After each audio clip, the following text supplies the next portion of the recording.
keyifli seyirler diler.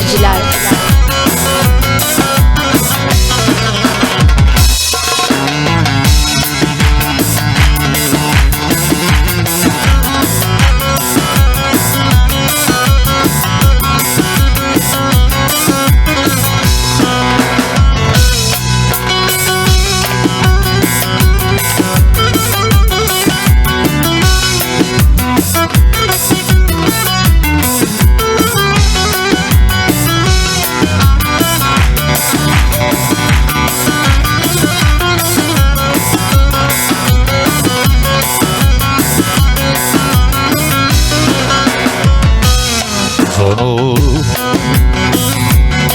avdan gelir, avını ser giden alır. Bize kozan oğlu derler, yiğit ölür şanı alır.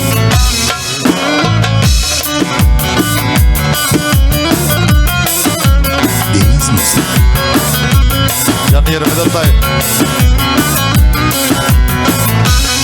Çıksın kozan dağına, yük bağladı baynağına. Çıksın kozan dağına, yük bağladı baynağına.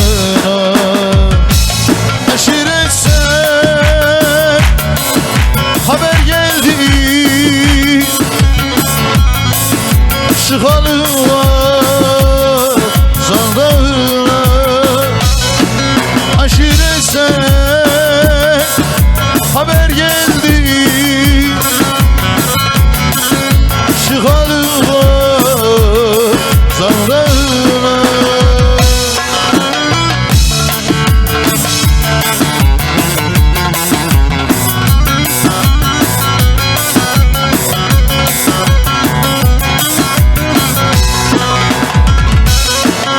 Karadır yazdı karası, barıştı fazan arası. Öpmelere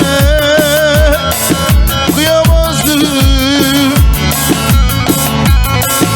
her yanı kurşun yarası. Öpmelere kıyamazdı,